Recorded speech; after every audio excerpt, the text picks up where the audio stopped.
بسم اللہ الرحمن الرحیم صلی اللہ تعالی علیہ وآلہ وسلم۔ امید ہے سب لوگ خیریت سے ہوں گے۔ آج ہم ایک بہت ہی پیارا واقعہ سننے والے ہیں، ایک نوجوان لڑکا اور ایک فقیر کا، ایک اللہ کے ولی کا اور ایک نوجوان لڑکے کا۔ میں نے یہ واقعہ بہت اچھا لگتا ہے مجھے یہ، اور ماشاءاللہ میں کافی بار جب بھی بیان وغیرہ کرتا ہوں یا درس وغیرہ کرتا ہوں تو اس میں یہ واقعہ ضرور بتانے کی کوشش کرتا ہوں، بالخصوص نوجوانوں کے تعلق سے، کہ یہ واقعہ ہے ہی اتنا پیارا کہ ایک نوجوان ہوتا ہے جس سے بد نگاہی کی عادت ہوتی ہے، اس کی نگاہیں اس کے قابو میں نہیں رہتی۔ تو ایک دن ایک اللہ کے ولی کی بارگاہ میں وہ جاتا ہے، بزرگ کی بارگاہ میں جاتا ہے اور کہتا ہے کہ حضرت، میرے نوجوان ہونے کے اعتبار سے میری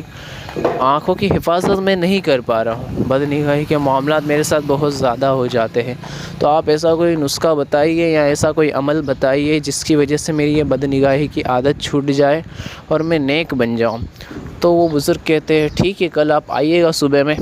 تو وہ لڑکا دوسرے دن صبح میں جاتا ہے، تو بزرگ اپنے ایک غلام کو، جو حبشی غلام ہوتا ہے بہت طاقتور ہوتا ہے، اسے بلاتے ہیں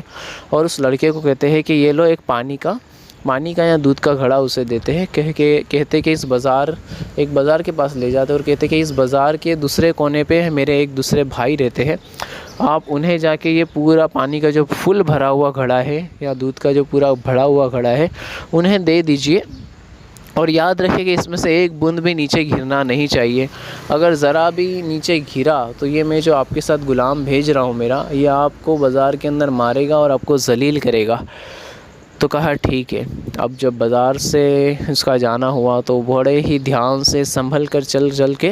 اس نے وہ گھڑا وہاں تک پہنچا دیا۔ اب جب وہ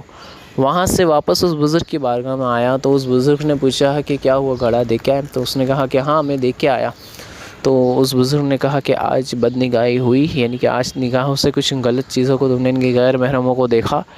تو بزرگ کہتا ہے کہ حضرت نہیں، آج تو میری ہمت ہی نہیں ہوئی کہ میں اپنی نگاہ کو ادھر ادھر اٹھا کے دیکھوں،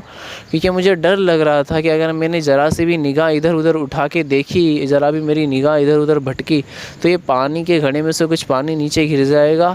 تو یہ جو آپ نے غلام میرے ساتھ بھیجا تھا یہ مجھے راستے میں مارے گا اور مجھے بازار کے اندر ذلیل کرے گا۔ اس ڈر کی وجہ سے میں اندر سے بڑا سنبھل کے اور بڑا سکون و اطمینان سے چلا، اور میں نے اپنی نگاہوں کی حفاظت کرنے کی کوشش کی۔ مجھے ڈر لگ رہا تھا کہ کہیں ذرا سا بھی پانی گرا تو یہ جو غلام آپ نے بھیجا یہ مجھے مارے گا، اس ڈر کی وجہ سے آج تو میرے سے کچھ نگاہی ہوئی ہی نہیں۔ تو وہ بزرگ فرماتے ہیں کہ ہے نا، دیکھو بیٹا، اس میں ایسا ہے نا کہ جیسے تم نے اس غلام کے خوف سے اس پانی کے گھڑے میں سے ایک بوند بھی نیچے نہیں گرنے دیا، کہ پانی کا بوند گرا تو یہ غلام تمہیں مارے گا، تمہیں سزا دے گا، اسی طرح جو اللہ کے نیک بندے ہوتے ہیں، جو اللہ کے مقبول بارگاہ بندے ہوتے، جو اللہ کے نیک بندے ہوتے، سیدھے لوگ ہوتے ہیں، انہیں بھی یہی ڈر لگا رہتا ہے کہ اگر ہم نے اپنی نگاہوں سے کچھ ایسا ویسا دیکھ لیا تو ہمارا مالک ہم سے ناراض ہو جائے گا، ہمیں سزائیں ملے گی۔ ان کے اوپر اللہ تعالیٰ کا خوف طاری رہتا ہے، وہ اللہ تعالیٰ سے ڈرتے ہیں کہ ہم اللہ تعالیٰ کی نافرمانی کریں گے تو ہمارا رب ہم سے ناراض ہو جائے گا، ہمیں گناہ ہوگا، اس طریقے کی ان کی سوچ رہتی ہے۔ تو تم نے ایک غلام کے خوف سے، تم نے اس گناہ کو کرنے سے تم بچ گئے، تو تم تھوڑی دیر کے لیے سوچو کہ تم جتنا اس غلام سے ڈر رہے تھے، تمہیں اس سے زیادہ تو تمہیں اپنے رب سے ڈرنا چاہیے۔ اگر تم اپنے رب سے زیادہ ڈرو گے تو اتنے ہی گناہوں سے بچنے میں کامیاب ہو جاؤ گے۔ وہ نوجوان کہتا ہے کہ بابا جان، حضرت آپ نے بالکل صحیح کہا، اور پھر اس نے حضرت بزرگ کی بارگاہ میں توبہ کرتا ہے اور پھر وہاں سے روانہ ہوتا ہے، اور پھر زندگی بھر اسی طرح